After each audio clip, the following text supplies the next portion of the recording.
today I'm going to talk to you about ideas, innovation, and the importance, as you heard, of friction. And so I just want to start off by saying I am not a scientist, but I know a little bit about exploration. My father was an archaeologist, my mother was an artist, so you could say I have a little bit of arts and sciences in my DNA. This is actually our time machine. This is my family tree. I had 5 generations living in my family. This actually includes my father, my grandfather, my great-grandmother, and my great-great-grandmother. So I actually got to meet her even though I was just an infant. She was born in 1881 at La Montague, and that was the Gilded Age. And for those of you who skipped history class or don't remember what the Gilded Age was, it was a time in American history when innovation was king. And the US became a leader in technology and a leader in innovations.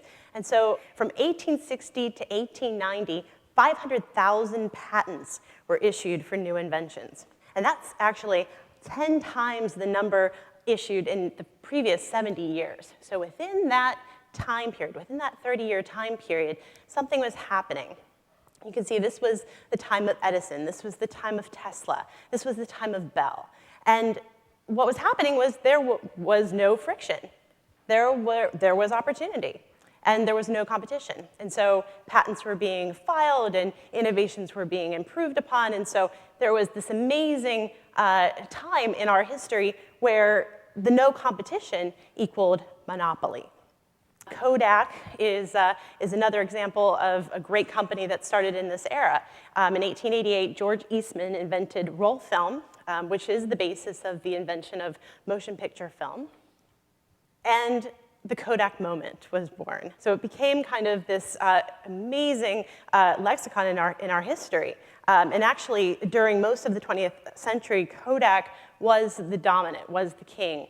And in fact, at its peak in 1976, Kodak had 90% market share for roll film. But things were changing. At the advent of the digital camera, things started to really change for Kodak and its competitors.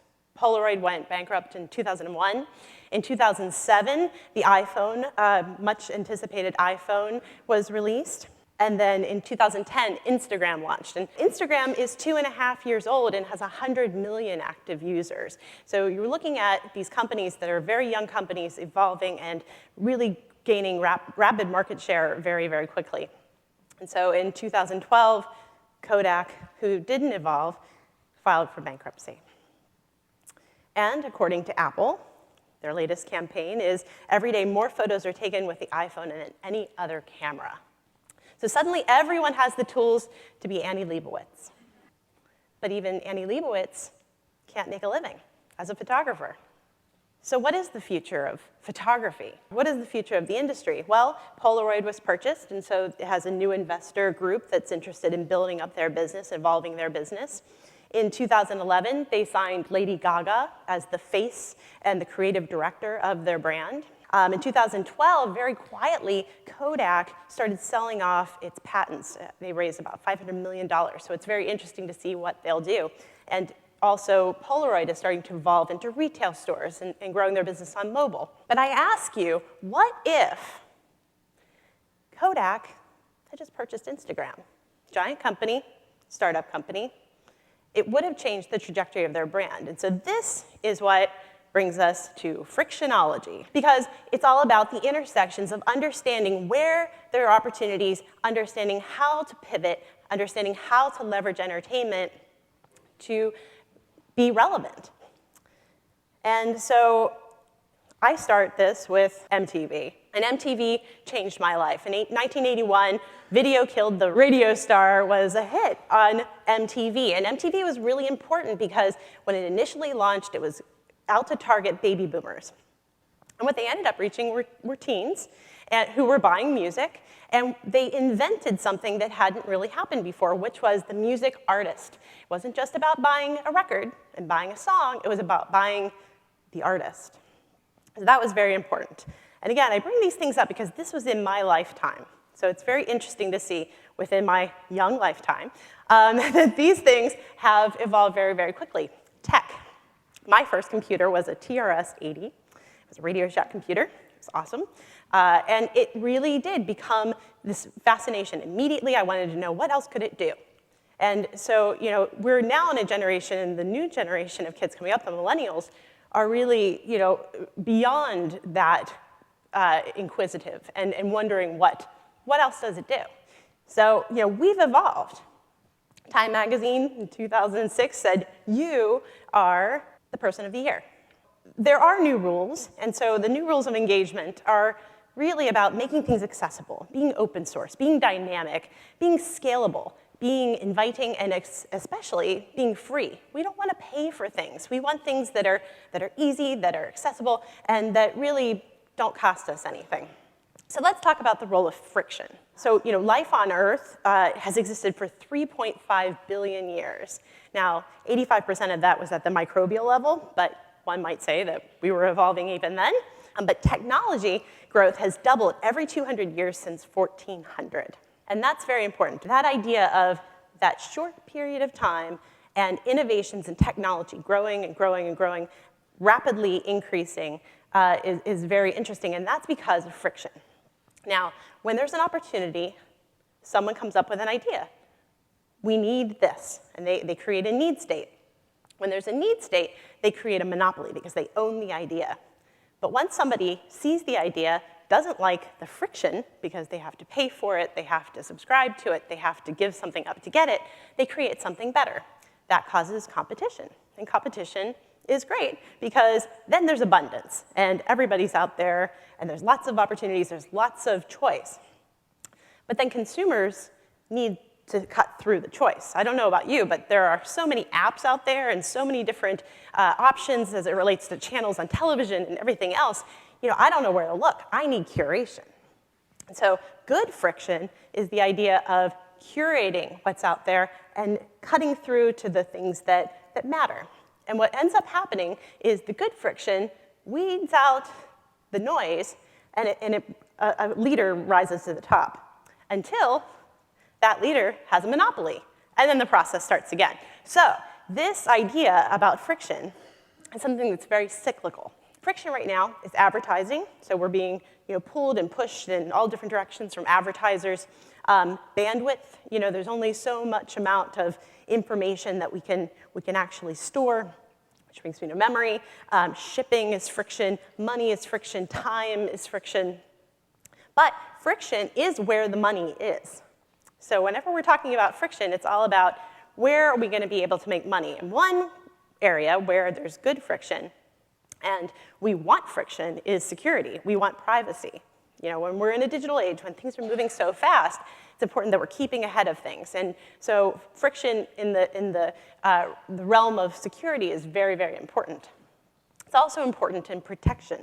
So when innovations are happening at such a rapid pace, it's very important that there are protectable ideas out there, especially in an age where ideas change and are improved on a second-by-second basis. So bad friction. So what is bad friction? Artificial scarcity is a way of bad friction. So the music industry. When we look at the history of the music business, a very large part of the music distribution era was CDs. And CDs, compared to other distribution vehicles of the past, were relatively successful until the advent of the internet. Now, the music industry didn't know what to do with the internet. And when Napster came in 1999, it completely changed the music business. And in fact, the CD sales tanked.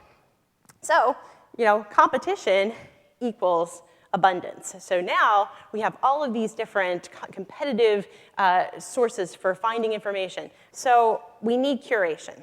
Curation is good friction. Andy Warhol, who said everyone has their 15 minutes of fame, is an interesting person to talk about in the era where 15 minutes makes all the difference in the world. Steve Jobs said, think different. And when either we're talking about science or we're talking about art or we're talking about technology, it's important to think different. Zig when your competition is zagging. Apple computers. This is their financial history. Pretty amazing, right? So how did that happen? How did they make all that money? Well, Apple's pivotal moment wasn't when they invented the iPod. A lot of people think, oh, the iPod, that changed the trajectory. No, no, no. The iPod actually, they actually went backwards in sales. But in 2003, you can see iTunes Music Store opened. So the iTunes Store opened. After the iTunes Store opened, Apple's sales went through the roof. So what does that tell us? Think different. Selling content isn't a business. Content is the best way to sell other stuff. So the iPod wasn't as relevant until there was music to put into it. So now, jump forward just a few years, iTunes is in competition with subscription services like Spotify. So what's interesting about Spotify and the like is that, again, the business model has changed. The ugly truth about the music business is, this is actually a chart that I found really interesting. It talks about how music artists make money.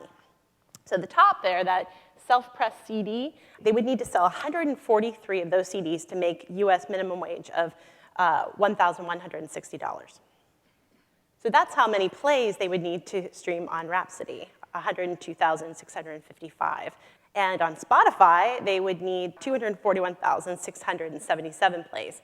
So that's interesting in that music artists now have to be creative, and they have to think of other ways to make money. I'm not sure if you're familiar with Amanda Palmer. She's a fellow TEDster. Amanda Palmer did a Kickstarter campaign this past year for her concert tour and her album, and raised $1.1 million with almost 25,000 backers on Kickstarter. And this ricocheted through the music industry, and music artists and other creatives are looking at Kickstarter and those types of vehicles for raising money and becoming very successful in their business. So let's talk a little bit about pop friction. Pop friction is all about this idea that when you look at popular means successful, it means commercial. You look at friction, that means it's about money, it's about sales. So when we're talking about entertainment, it's really a way of getting into the emotional connection to the consumer, to the audience. You can see here, and sometimes it goes beyond reason. This is a photograph of someone getting the cast of Star Wars tattooed on their back. It's like gravity. It is gravity. It's crazy gravity. Because fans fall in love with their favorite artists. This is definitely a Bieber concert. Fans trust those who help them discover new content. They also trust that they can be the next executive in A&R. So, Justin Bieber discovered on YouTube. The ways of discovering music artists is actually, it's compartmentalizing, and it's actually becoming a much faster process as well. And fans are loyal to brands who curate experiences. This Genius Loves Company album sold 3 million records, which for the music industry was fantastic, but for Starbucks, created an environment and a culture, and it told a story to the customers that they could relate to. Because access is good friction. And so when brands are able to connect to content that actually tells a story, they build loyalty and they have lasting connections to their customers. Good friction also drives sales. And you may be familiar with this campaign with Lady Gaga, her perfume line. She sold 6 million bottles in the first week last year. So it was about not just buying a perfume, it's about buying Lady Gaga and a perfume. And the best kinds of good friction create a movement. Beats Headphones is a great example of this. It's a 3-year-old company as of last year, $600 million in sales. They had 80% share of premium headphone sales in 2012 Q4 as a 3-year-old company. And my final case study here in the music industry is Harlem Shake. Now, who has heard the Harlem Shake? Who has posted a video of themselves doing the Harlem Shake? No one? I met some people today that did.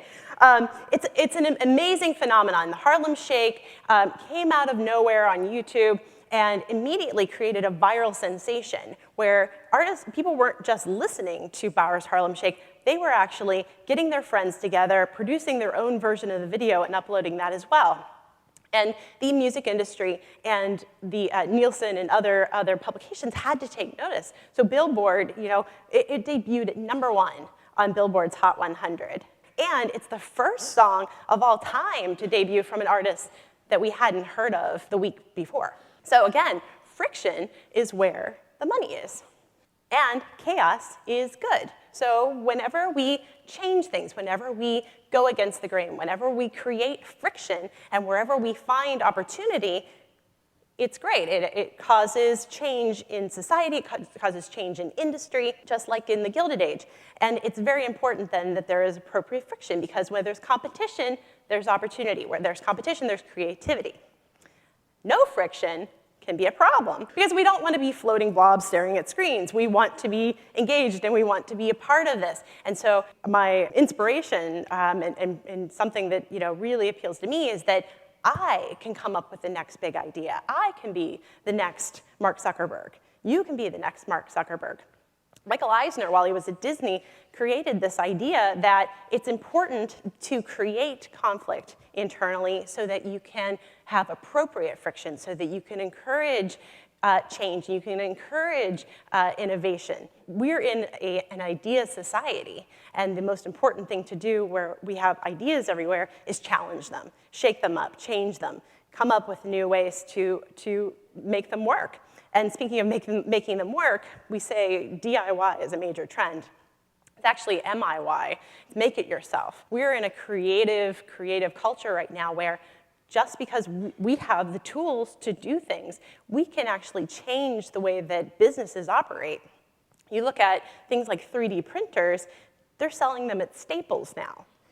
So, you may have been able to, send a song to your friend via Napster 10 years ago, but now you can send a file to make a shirt. You can send a file to make a cup. What is that going to look like in 10 years? And so I'll leave you with this idea of the singularity. So this concept is the idea that we're escalating. 10 years ago is when the personal computer was invented. 100 years ago was when the telephone and electricity and radio were invented. And then 1,000 years ago was when the last leap was. So if we're exponentially going 1,000, 110, and another 10, that brings us to 0. So what happens in that time period is extremely important. And so I ask you to think about friction.